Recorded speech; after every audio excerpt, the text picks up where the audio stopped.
Assalamu alaikum. Hi guys, this is Mamar Rana and welcome back to my another video. So আজকে আমার ব্লগটা হচ্ছে যারা ইমেলের মাধ্যমে অ্যাপয়েন্টমেন্ট ডেট পেয়ে বিএফএস গ্লোবালে জমা দিচ্ছেন তারা কবে নাগাদ ভিসা পেতে পারেন আর অ্যাপয়েন্টমেন্ট ডেট কত তারিখ মেলের দিচ্ছে সে ব্যাপারে কিছু আলোচনা করবো আর নুলস্তার কিছু আপডেট দিব যে কোন কোন শহর থেকে কি পরিমাণ নুলস্তা উঠতেছে সেটা নুলস্তার কিছু আপডেট দিব। সো প্রথমত বলে রাখি যদি আমার ভিডিওটা আপনার কাছে ভালো লেগে থাকে অবশ্যই আমার চ্যানেলটা লাইক কমেন্ট সাবস্ক্রাইব করে পাশে থাকবেন আর পাশে থাকা নোটিফিকেশন বেলটা অবশ্যই বাজিয়ে দিবেন। আর যারা আমার ভিডিওটা দেখতেছেন বাট এখনো সাবস্ক্রাইব করেন তাদের কাছে রিকোয়েস্ট রয়েছে চ্যানেলটা সাবস্ক্রাইব করে পাশে থাকেন। আর আপনাদের তো আগেই বলছিলাম যে আমার হোয়াটসঅ্যাপ অ্যাকাউন্টটা হ্যাক হয়ে গেছে। সো এখানে আমার নতুন একটা বাংলাদেশের হোয়াটসঅ্যাপ নাম্বার দিয়ে হোয়াটসঅ্যাপ অ্যাকাউন্ট খুলছি। সো এই নাম্বারটা আমি এখানে দিয়ে দিব, যাদের দরকার অবশ্যই আমার সাথে যোগাযোগ করতে পারেন। সো প্রথমত আমি আপনাদের বলি যে অ্যাপয়েন্টমেন্টের আপডেটটা প্রথমে দিই যে অ্যাপয়েন্টমেন্টের কত তারিখে মেলের অ্যাপয়েন্টমেন্ট দিচ্ছে। ভাই এখন বর্তমানে আপনাদের দিচ্ছে 31 তারিখ, মানে মার্চের 31 তারিখ আর এপ্রিলের 1 তারিখ। এই দুই দিনের অ্যাপয়েন্টমেন্টের হিউজ পরিমাণে তার অ্যাপয়েন্টমেন্ট ডেট দিচ্ছে আর কি। সো যারা এখন অনেক টেনশন আছেন যে ভাই আমি এপ্রিলের 5 তারিখ 2 তারিখ 3 তারিখ 4 তারিখে করছি, আমি কবে নাগাদ পেতে পারি, সো এটা এখন পর্যন্ত বলতে পারতেছি না, বাট এটা কিছুদিন আমাকে সময় দেন। সো আমি যদি এখান থেকে কোনো ইনফরমেশন নিতে পারি আমি অবশ্যই আপনাদের সেটা জানানোর ট্রাই করব। বাট 2-3 তারিখের পর থেকে এপ্রিলের ভাই এখানে আমার কাছে কোনো আপডেট নাই। সো ইনশাল্লাহ আশাবাদী করা যাচ্ছে এই 2-1 সপ্তাহের মধ্যে আমি সেই আপডেটগুলো নিয়ে আসার ট্রাই করবো। সো সেই জন্য অবশ্যই সেই আপডেট পাওয়ার জন্য অবশ্যই আমার ভিডিওটা বা চ্যানেলটা অবশ্যই লাইক কমেন্ট সাবস্ক্রাইব করে পাশে রাখতে হবে। আর অ্যাপয়েন্টমেন্ট ডেটের ভাই যারা 31 তারিখে মেল করছেন আমি কিন্তু আপনাদের বরাবরই বলে দিয়েছিলাম যে ঈদের 2-1 সপ্তাহ পর থেকে দেখবেন অ্যাপয়েন্টমেন্ট 31 তারিখে যারা করছে তাদের 95% মানুষ ফুলফিল হয়ে গেছে। দেখেন এখন ফুলফিল হয়ে গেছে। আর এই যে 1 তারিখে যারা মেল করছেন, যে 1 তারিখ বলতে কি বোঝায়, যে ধরেন এপ্রিল মাসের 1 তারিখ যে যারা মেল করছেন তারাও বেশিরভাগ মানুষ কিন্তু অ্যাপয়েন্টমেন্ট ডেট পেয়ে এখন বিএফএস গ্লোবালে জমা দিচ্ছেন। সো এই একটা প্রবলেম এখন সবাই আসছেন যে ভাই বিএফএস গ্লোবালে জমা দিচ্ছি কবে নাগাদ ভাই তারা আমাদের ভিসা দিতে পারে, সবার মনে একটা কোশ্চেন আছে। সো এখানে আরেকটা সবার একটা কোশ্চেন থাকে যে ভাই যারা অ্যাপয়েন্টমেন্ট পেয়ে বিএফএস গ্লোবালে জমা দিছে তারা কেউ কি ভিসা পাইছে। সো এই কোশ্চেন একটা আমি অ্যান্সার দিয়ে দিলাম ভাই যারা অ্যাপয়েন্টমেন্ট পেয়ে বিএফএস গ্লোবালে এমবাসি ফেস করছেন তারা এখন পর্যন্ত কেউ ভিসা পায় নাই বা রিজেক্ট পাইছে। এখন যদি বলেন রিজেক্টের একটা ধারণা দেন বা রিজেক্টের ধারণা 100-এর মধ্যে মনে করেন যে ধরেন 50 জন মানুষ জমা দিছে 30 জন মানুষের রিজেক্ট আছে। মানে একটা আপডেট আমার কাছে আছে যে 50 জন জমা দিয়ে 30 জনের কিন্তু রিজেক্ট আছে। বাট ভিসার পাওয়ার এখনো মানে অ্যাপয়েন্টমেন্ট ডেট পে যারা এখনো মানে জমা দিতে ভিসা পাইছে এরকম ভাবে আমি কোনো এখনো আপডেট পাই নাই যারা এখন ভিসা পাইছে। যদি সেরকম একটা ভিসা পাওয়ার আপডেট পাই সবার আগে অবশ্যই আমি আপনাদের আপডেট জানাবো। কারণ ভাই আমি বেসিক্যালি আর কি ভিতরের একদম ইনফরমেশনগুলো আমি দেওয়ার ট্রাই করি আপনাদের, কারণ এই ভুক্তভোগী যদি আপনারা যদি না ভুগেন আর কি, এই ভুগাটা কিন্তু অনেক ঝামেলা। সো এখানে আপনাদের এখানে টপিক্সটা নিয়ে আলোচনা করি যারা ইমেলের মাধ্যমে অ্যাপয়েন্টমেন্ট ডেট পে বিএফএস গ্লোবাল জমা দিচ্ছেন তারা কবে নাগাদ ভিসা পেতে পারেন। সো এই টপিক্স আমার একটা ভিডিও বানানো আছে, তারপরে যেহেতু আপনাদের আবার এত কোশ্চেন সেই কোশ্চেন অনুযায়ী আবার একটা ভিডিও আমি বানানোর ট্রাই করলাম আর কি। ভাই সেখানে আপনারা ধরেন বিএফএস গ্লোবাল অ্যাপয়েন্টমেন্ট ডেট পে জমা দিচ্ছেন, জমা দেওয়ার পর সেটা ওনারা বলে যে 90 দিনের মধ্যে নাকি তারা ভিসা দিয়ে দিবে। সো এটাও এখন পর্যন্ত কোনো ধারণা নাই যে 90 দিনের মধ্যে তারা ভিসা দিয়ে দিবে। কারণ জিনিসটা হচ্ছে কি ভাই বিএফএস গ্লোবালে আমি একটা এর আগে আপনাদের একটা ভিডিও ফুটেজ শেয়ার করছিলাম যে ভিআইপিতে কত পরিমাণে লোক থাকে, 3 থেকে 4 জন লোক থাকে ভিআইপিতে। নর্মালে লোক থাকে হিউজ পরিমাণে, নর্মালে লোক থাকে 10-12 জন লোক থাকে। সো ভিআইপিতে এরকম লোক থাকে তারা এরকম ভাবে ধরেন যে ভিসাগুলো স্ট্যাম্পিং করছে। ধরেন এখানে 20 জন মানুষ আছে বিএফএস গ্লোবালে, ধরেন টোটাল 20 জন মানুষ আছে, 20 জন মানুষের থেকে 2 জন মানুষ ধরেন 2 ভাগে বিভক্ত করলেন, 10 জন এখানে 10 জন এখানে। সো এই 10 জনের মানুষের কাছে যদি আমরা এখানে 50টা পাসপোর্ট দিলাম, এখানে একটা 50টা পাসপোর্ট দিলাম, তো এখানে যদি কাজ শুরু করতে দেই কাজটা কিন্তু অনেক লেট প্রসেসে হবে, বুঝতে পারছি। সো এরকম সিস্টেমে চলতেছে এখন। তারা যেরকম 2 সিস্টেম চালু করছে, একটা তো আগের যারা গয়রাহা জমা দিচ্ছেন ইমেলের মাধ্যমে ডেট না পেয়ে আর কি গয়রাহা জমা দিচ্ছেন তাদের এখানে এক প্রজেক্ট, আর যারা ইমেলের মাধ্যমে জমা দিচ্ছেন তাদের এখানে এক প্রজেক্ট। সো এই 2 প্রজেক্টের কারণে ভাই এখন কাজগুলো অনেক লেন্থ প্রসেস হচ্ছে।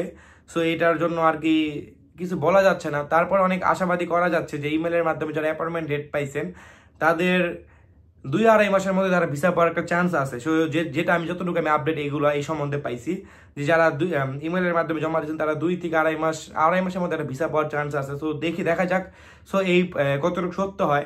সো একটা জিনিস কি ভাই, আমি যেসব খবরগুলো পাই এইসব খবরগুলো আমি আপনাদের ডাইরেক্টলি বলি না, কারণ যদি একটা ধরেন ভুল ইনফরমেশন হয়ে যায় বা ভুল না ধরেন এই কাজটা হয়েও হলো না, তখন আপনারা কিন্তু ভুক্তভোগী হবেন, তখন আপনারা আমার কমেন্টে মানে উল্টাপাল্টা কথা বলবেন যে ভাই হলো না কেন। সো এই জন্য আর কি দেখা যাক, আমি আশাবাদী করছি আর কি যে 2-2.5 মাসের মধ্যে তাদের ভিসা পাওয়ার চান্স আছে। সো দেখেন কি হয়। সো এখন পর্যন্ত এটা নিয়ে টোটাল এত বিস্তারিত আপনাদের বললাম না। সো দেখেন এটা পর্যন্ত কি হয়। আর নুলস্তা কিছু আপডেট দিবে যে কোন কোন শহর থেকে নুলস্তা উঠতেছে। ভাই নুলস্তা উঠতেছে, আপনারা কিন্তু ইদানিং অনেকদিন ধরে টেনশনে ছিলেন, অনেকে কমেন্টও করছেন যে ভাই আমার নুলস্তা তো উঠতেছে না, ভাই নুলস্তা ওটা কি শেষ হয়ে গেছে, বা 2023-এর নুলস্তা কি শেষ হয়ে গেছে, বা 24-এর নুলস্তা গুলো কি শেষ হয়ে গেছে, সবার এরকম একটা কোশ্চেন থাকে। তো সবার এই কোশ্চেনটা আমি অ্যান্সার দিয়ে দিলাম, ভাই নুলস্তা ওঠা কখনো শেষ হয় না। অনেকের 22-এর নুলস্তা উঠে, অনেকের আবার 23-এর উঠে, 24-এর উঠে। ইতালি সরকার এখন পর্যন্ত এরকম ভাবে কোনো সময় ডিক্লেয়ার দেয় নাই যে নুলস্তা ওঠা শেষ হয়ে গেছে। কথাগুলো বুঝতে পারছি। সো নুলস্তা ওঠা ভাই কখনো শেষ হয় না। সো এটা নিয়ে যারা দুশ্চিন্তায় আছেন, মানে চিন্তা করতেছেন ভাই নুলস্তা ওঠা শেষ হয়ে গেছে, আমারটা কি উঠবে না, অবশ্যই আপনার নুলস্তা উঠবে যদি মালিকের সব ডকুমেন্টস গুলো ঠিক থাকে। যেরকম এখানে একটা টপিকস আছে যে ডকুমেন্টস বলতে কি বোঝায়, যে ধরেন আমার ক্ষমতা আছে 10 জন মানুষের নেওয়ার, সেখানে আমি 100 জন মানুষের অ্যাপ্লাই করছি। সো 100 জন মানুষের অ্যাপ্লাই করছি, ওইখানে 100 জন থেকে আমার 10 জনই কিন্তু আসবে, 120 জন কিন্তু আসবে না। সো 20 জন 10 জনের মধ্যে যদি আপনার নামটা পড়ে থাকে, সো অবশ্যই আপনার নুলস্তাগুলো উঠবে। আর সেখানে আপনার ধারণা দেখতে হবে যে আপনার জন্য মালিক কতজন মালিকের অ্যাপ্লাই করছে। এখন 10 জনের অ্যাবিলিটি আছে, মালিক যদি 20 জনের অ্যাপ্লাই করে, সো 20 জন তো পাবে না। সো এখানেও কিন্তু একটা মানে যে সিস্টেম আছে, সিস্টেমটা আপনাদের বুঝতে হবে। সো এইসব নিয়ে অনেকে টেনশনে থাকেন যে ভাই নুলস্তা ইদানিং ধরে নুলস্তা আপডেট দিচ্ছিল না বা নুলস্তা উঠতেছিল না, কারণ সব জায়গায় তো একটা বিশৃঙ্খলা থাকে। আর ইতালির ইলেকশন হয়েছে, ইলেকশনের কারণে আর কি সব চুপচাপ, আর কি সবকিছু ঠান্ডা ছিল। তো ইদানিং ধরে আবার নুলস্তা ওঠা শুরু করেছে, তো এখন টেনশন করার কোনো দরকার নেই। যাদের যাদের নুলস্তা এখন উঠে নাই, অবশ্যই টেনশন করবেন না, নুলস্তা উঠতেছে। আর বিভিন্ন শহর থেকে উঠতে, যেরকম নাপোলি শহর থেকে পাইছি, কাসেঞ্জার থেকে পাইছি, রোম শহর থেকে পাইছি, পালেরমোর থেকে পাইছি, আবার এখানে আভেলিনোর থেকে পাইছি, তারপরে বারি শহর থেকে পাইছি, রেভোনা শহর থেকে পাইছি, ভেনিস থেকে পাইছি, এরকম বিভিন্ন শহর থেকে ভাই নুলস্তার আপডেট পাচ্ছি। পাওয়ার পরও ভাই মানুষ অনেকে কনফিউজ থাকে, ভাই ওর উঠছে আমার ওঠে না, এরকম না ভাই। আল্লাহ যদি আপনাদের দিকে তাকায়, অবশ্যই ওরও উঠছে আপনাদের উঠবে, বুঝতে পারছি। তো এরকম না ভাই ওরও উঠছে দেখে আপনার উঠতে হবে, এরকমও না। যদি আল্লাহ আপনার রিজিকে রাখে, অবশ্যই আপনার নুলস্তা উঠবে, সে টেনশন করার কোনো কারণ নাই।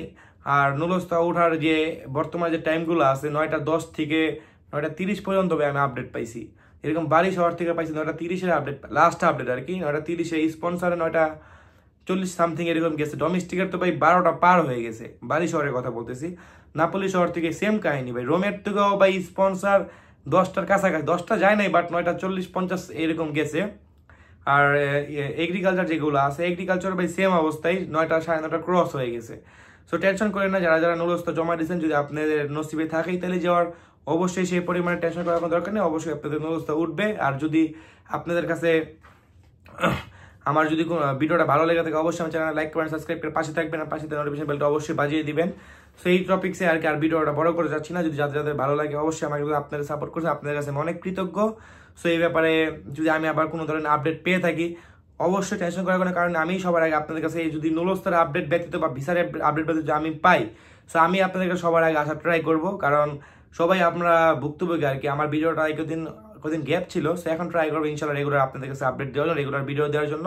তো সবাই আমার জন্য দোয়া করবেন, সবাই সুস্থ থাকবেন, ভালো থাকবেন। আসসালামু আলাইকুম, আল্লাহ হাফিজ।